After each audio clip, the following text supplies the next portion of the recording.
Shalom, saudara pemirsa dimanapun saudara berada, berjumpa kembali dengan saya Pendeta Yanvantius Sulai. Hari ini kita akan membahas topik yaitu hidupmu berharga. Perlu kita menyadari bahwa kita manusia adalah mahkota ciptaan Allah, puncak ciptaan Allah. Dan perlu kita menyadari betapa berharga, betapa mulianya kita di hadapan Tuhan dan manusia. Kita berdoa. Bapa di surga, berkati pembacaan dan renungan firman Tuhan saat ini, berkati setiap orang yang menyaksikan acara ini, supaya kami menyadari sesuai dengan terang firman Tuhan, kami menyadari betapa berharganya hidup kami, betapa mulianya kami sebagai makhluk yang diciptakan menurut gambaran rupa Allah, sehingga kami tidak menyia-nyiakan hidup kami yang berharga ini. Berkati pembacaan firman Tuhan ini, urapi pakaian hamba-Mu, menjelaskan firman-Mu agar menjadi berkat bagi setiap orang yang mendengarnya. Demi nama Tuhan Yesus kami mohon. Amin. Saudara, saya akan membaca firman Tuhan dari Yesaya pasal yang ke-43 ayat yang ke-4. Demikian firman Tuhan. Oleh karena Engkau berharga di mataku dan mulia, dan aku ini mengasihi Engkau. Demikianlah firman Tuhan. Saudara, manusia adalah makhluk ciptaan Allah yang paling mulia. Tatkala Allah ingin menciptakan segala sesuatu, Allah hanya berfirman, jadilah, berfirman maka jadilah sesuatu. Tetapi ketika Allah ingin menciptakan manusia, Alkitab berkata, baiklah kita menjadikan manusia menurut gambar dan rupa kita. Jadi manusia itu diciptakan menurut patronnya Tuhan, ya. Menurut gambar dan rupa Allah. Kata kita, perhatikan itu jamak. Baiklah kita. Kenapa dikatakan baiklah saya menciptakan manusia? Karena penciptaan manusia merupakan kesepakatan, merupakan kekompakan antara pribadi Allah Tritunggal, Bapa, Putra, dan Roh Kudus. Marilah kita menjadikan manusia menurut gambar dan rupa kita. Saudara, Bapa, Putra, dan Roh Kudus sepakat menciptakan manusia menurut gambar dan rupa Allah itu sendiri. Seperti hanya segitiga, Bapak Ibu sekalian. Satu sudut tanpa sudut yang lain itu bukan segitiga namanya. Demikian juga Bapa tanpa anak bukan Allah. Allah tanpa Roh Kudus, Putra dan tanpa Roh Kudus bukan Allah. Allah kita yang kita percaya adalah Allah yang satu, tapi dalam Allah yang satu itu ada tiga pribadi, Bapa, Putra, Roh Kudus, ketiganya yang esa. Saat ini saya tidak akan membahas tentang Tritunggal, tapi saya ingin menyampaikan kepada saudara sekalian bahwa penciptaan manusia adalah perundingan antara Allah Tritunggal. Yang katakan, marilah kita menciptakan manusia menurut gambar dan rupa kita. Manusia adalah puncak ciptaan, mahkota ciptaan Allah yang paling mulia. Arti gambar dan rupa dalam bahasa asli Alkitab Ibrani adalah replika atau mewakili atau citranya Tuhan atau fotokopinya Tuhan. Itu artinya gambar dan rupa. Jadi kita ini adalah fotokopinya Allah. Kita ini adalah gambarnya Allah. Pertanyaannya adalah, apakah hidup manusia itu makin mirip seperti Allah atau tidak? Itu pertanyaan yang besar, karena manusia makin jauh dari Tuhan. Saudara, seperti yang saya katakan tadi, bahwa manusia adalah merupakan mahkota ciptaan Allah, puncak ciptaan Allah yang paling mulia. Karena itu jangan menghina diri. Anda dan saya makhluk yang paling mulia, yang paling berharga di hadapan Allah. Nah, dalam gambar dan rupa Allah itu ada tiga unsur penting, ya, supaya membedakan ada manusia dengan ciptaan-ciptaan yang lain. Unsur yang pertama adalah unsur rasio, unsur intelek, unsur akal budi. Ya, itu sebabnya saudaraku sekalian, manusia mempunyai kemampuan untuk berpikir. Manusia punya kemampuan untuk sekolah, untuk menganalisa, untuk merencanakan sesuatu karena dia punya akal budi. Beda dengan binatang, beda dengan makhluk-makhluk lain yang tidak punya kemampuan untuk itu. Karena manusia punya unsur rasio, maka manusia punya kemampuan untuk berpikir. Itu sebabnya kita menolak teori Darwin yang mengatakan, oh, manusia itu adalah hasil evolusi dari binatang. Salah. Manusia diciptakan menurut gambaran rupa Allah. Mulia itu bukan hasil evolusi, tapi betul-betul diciptakan oleh Tuhan. Yang kedua, dalam gambar dan rupa Allah itu terdapat unsur moral. Makanya manusia diberikan kemampuan untuk membedakan mana yang benar, mana yang salah, mana yang baik, mana yang tidak baik. Beda dengan binatang. Binatang tidak ada unsur moral. Binatang tidak ada hukum yang mendenda mereka kalau mereka berbuat salah. Tapi manusia beda. Manusia punya unsur moral, unsur etika yang membedakan mereka juga dengan binatang. Dan yang ketiga, dalam gambar dan rupa Allah itu ada unsur yang disebut dengan unsur rohani, unsur yang bersifat kekal. Nah, unsur rohani ini juga membedakan manusia dengan binatang dan dengan makhluk-makhluk yang lain. Dan kalau manusia punya unsur rohani yang bersifat kekal, maka manusia memiliki naluri untuk beribadah, naluri untuk menyembah Tuhan. Tetapi karena manusia telah jatuh dalam dosa, manusia tidak menyembah Allah yang harus disembah. Manusia tidak menyembah Tuhan yang patut disembah. Manusia mengutarakan penyembahan kepada mana? Kepada pohon, kepada gunung, kepada batu, kepada matahari, kepada binatang, yang sebenarnya adalah ciptaan-ciptaan Allah yang jauh rendah derajatnya di bawah manusia. Tapi karena manusia telah tersesat, jatuh dalam dosa, manusia tidak menyembah Allah yang harus disembah. Saudara, manusia adalah makhluk yang punya naluri untuk beribadah. Itu sebabnya manusia tidak mungkin puas sebelum bertemu dengan Tuhan Sang Penciptanya. Saudaraku sekalian, tetapi sayang Alkitab mengatakan manusia telah jatuh di dalam dosa. Karena manusia telah jatuh dalam dosa, maka gambar dan rupa Allah itu telah rusak, telah mengalami distorsi karena dosa, telah mengalami kerusakan total karena dosa. Manusia tidak layak di hadapan Allah. Itu sebenarnya Roma pasal 3 ayat 3 mengatakan, karena semua orang telah berbuat dosa dan telah kehilangan kemuliaan Allah. Saudara, mengapa manusia bisa jatuh dalam dosa?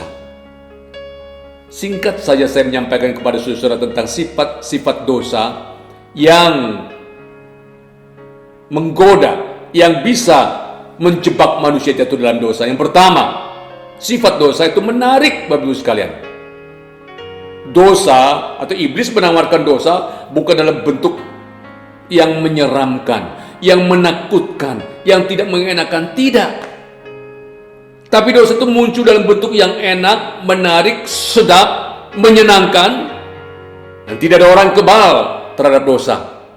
Dalam Kejadian pasal 3 ayat 6 dikatakan, perempuan itu melihat bahwa buah pohon itu baik untuk dimakan dan sedap kelihatannya. Lagi pula pohon itu menarik hati karena memberi pengertian. Perhatikan kata sedap kelihatannya, menarik hati. Jadi sifat dosa itu yang pertama adalah menarik. Karena dosa itu menarik, maka menggoda, Bapak Ibu sekalian. Saya katakan tadi tidak ada orang yang kebal terhadap dosa. Itu sebenarnya manusia pasti bisa jatuh, tergoda, jatuh dalam dosa. Itu yang pertama, dosa itu menarik. Dosa itu kelihatannya sedap, menyenangkan, tapi hati-hati, itu adalah dosa. Yang kedua, dosa itu bersifat menipu. Ya. Ular berkata kepada Hawa, pada waktu kamu memakannya, matamu akan terbuka dan kamu akan menjadi seperti Allah. Pertanyaan saya adalah, betul tidak manusia setelah memetik buah pohon yang terlarang itu, mereka menjadi Allah? Tidak. Mereka tidak menjadi Allah. Dan memang itulah sifat dosa, selalu menipu, berbohong, ya, membuat manusia terkecoh, tapi hanya terjebak jatuh dalam dosa. Setelah pertama menarik, kedua menipu, sifat dosa yang ketiga adalah memperbudak manusia. Yohanes pasal 8 ayat yang ke-34 berkata, setiap orang yang berbuat dosa adalah hamba dosa. Orang yang iri hati, budak iri hati. Orang yang membenci, budak kebencian. Orang yang minum alkohol, budak alkohol. Orang yang mengkonsumsi narkoba, budak narkoba. Orang yang mencuri, budak pencurian. Orang yang berzina, budak perzinahan. Karena Alkitab berkata setiap orang berbuat dosa adalah budak dosa. Dan tidak ada orang yang bisa melepaskan diri dari perbudakan itu kecuali Yesus Kristus, anak Allah yang tunggal. Jikalau anak itu memerdekakan kamu, kamu benar-benar merdeka. Itu sebabnya Bapak Ibu sekalian, orang yang terikat dengan suatu dosa sulit melepaskan diri, karena memang sifat dosa itu menjerat, memperbudak, menarik, menipu, menjerat, memperbudak. Hati-hati. Dan yang berikut sifat dosa adalah membinasakan. Itulah tujuan setan. Dia berusaha menarik sebanyak mungkin orang jatuh dalam dosa, menyeretnya, dan pada akhirnya membinasakan orang itu. Saudaraku sekalian, sampai orang itu binasa sampai selama-lamanya. Masuk neraka. Apa itu neraka? Gambarannya di mana ulat bangkai tidak mati-mati dan api tidak akan padam-padam itu selama-lamanya. Mengerikan. Bukan 10 tahun, bukan 20 tahun, bukan 1 miliar tahun, tapi kekal selama-lamanya. Saudaraku sekalian dikasih Tuhan, dan manusia akhirnya tahu mereka jatuh dalam dosa. Lalu Adam dan Hawa berusaha memetik pohon ara, membuat cawat, tapi itu pun tidak bertahan. Karena apa? Ya, kekuatan daun berapa hari sih, bisa layu, bisa gugur. Artinya apa? Usaha manusia untuk mengatasi dosa sia-sia. Karena apa? Karena Yesaya pasal 64 mengatakan segala kesalahan manusia, kebaikan manusia bagaikan kain kotor di mata Tuhan, kain yang menjijikkan. Kalau yang saleh saja dianggap seperti kain kotor, apalagi yang tidak saleh. Artinya apa? Dengan mengandalkan kekuatan manusia, tidak mungkin manusia bisa selamatkan. Manusia memang berusaha memegang kehidupan moral yang baik. Manusia berusaha berbuat berbagai kebajikan. Manusia memeluk sesuatu agama tertentu. Manusia berusaha mencari kekayaan kalau itu bisa menjamin kehidupannya. Tapi tidak satu pun dari semua itu bisa menyelamatkan manusia. Usaha manusia sia-sia untuk menyelamatkan dirinya. Saudara, Efesus 1, 2, 8 dan 9 berkata, sebab karena kasih karunia kamu diselamatkan oleh iman. Itu bukan hasil usahamu, tetapi pemberian Allah. Itu bukan hasil pekerjaanmu. Jangan ada orang yang memegahkan diri. Saudara, bagan yang saya buat seperti ini, saudara perhatikan. Ada panah yang, beberapa panah yang ke atas itu menggambarkan usaha manusia.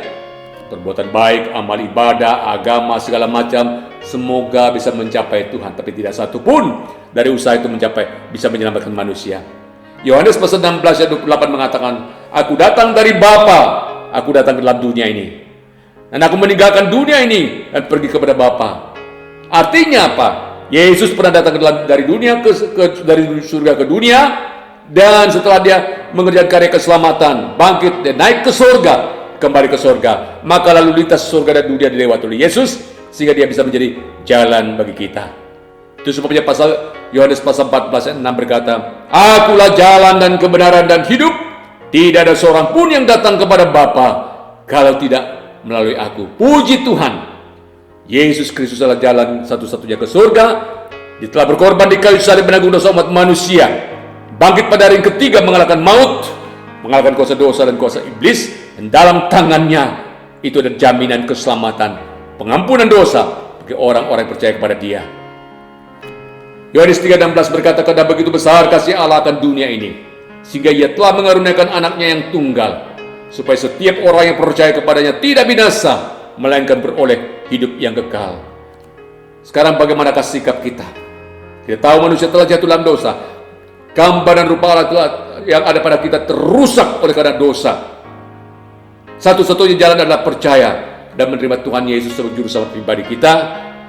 Seperti Yohanes pasal 1 ayat 12 berkata, tetapi semua orang yang menerimanya diberinya kuasa untuk menjadi anak-anak Allah, yaitu mereka yang percaya dalam namanya. Saudaraku sekalian, satu-satunya cara agar gambar dan rupa Allah itu dipulihkan kembali dari kerusakan ialah mengaku diri sebagai orang berdosa dan menerima Yesus sebagai juru selamat pribadi kita. Maka gambar dan rupa Allah yang telah rusak itu dipulihkan kembali, di dalam Tuhan Yesus. Kristus itu menebus manusia, menebus Anda dan saya dengan darahnya yang mahal. Itu telah terdapat dalam 1 Korintus pasal 20. Engkau telah ditebus dengan harga yang lunas dibayar, karena itu memuliakanlah Allah dengan tubuhmu, sehingga hidupmu berharga dan berarti. Saudaraku sekalian dikasih Tuhan, jangan sia-siakan hidup ini. Jangan sia-siakan hidupmu di dalam dunia ini dengan sembarangan berbuat dosa, dengan menajiskan dirimu, dengan melakukan hal-hal yang tidak berkenan di hadapan Tuhan, karena hidupmu sangat berharga di mata Tuhan. Jangan tukar yang berharga ini dengan hal yang tidak berharga. Ingat, Kristus telah menebus hidupmu, sehingga engkau kembali berharga di matanya. Hidupmu diselamatkan, memperoleh keselamatan, jaminan akan kehidupan yang kekal. Sadarlah hidupmu berharga, sehingga hidup dengan demikian engkau hidup dengan pengharapan yang pasti dalam Tuhan Yesus Kristus. Tuhan kiranya memberkati saudara. Amin. Kita berdoa. Ya Tuhan, terima kasih kami diingatkan hidup kami berharga di mata Tuhan. Kami makhluk yang paling mulia, dan tolong kami boleh menyadarinya, identitas kami yang begitu berharga. Bahkan Kau telah menebus kami sehingga gambar dan rupa Allah telah rusak, telah dipulihkan, dan kami menjadi orang yang berharga di mata Tuhan, diselamatkan oleh Tuhan. Biarlah kami menjalani kehidupan dulu di dalam dunia ini dengan hikmat Tuhan, dengan tidak menyia-nyiakan hidup kami, dan tidak mengotori hidup kami dengan hal-hal yang tidak berharga. Terima kasih Tuhan, terima kasih. Biar Engkau mengembangkan bakat talenta dan karunia kepada dalam diri kami masing-masing untuk hormat dan kemuliaan bagi nama-Mu. Memberkati para pemirsa yang mendengarkan siaran ini. Kami hidup dengan pengharapan, hidup menyadari kami orang yang berharga telah ditebus oleh Tuhan. Demi nama Tuhan Yesus kami mohon dan berdoa. Amin.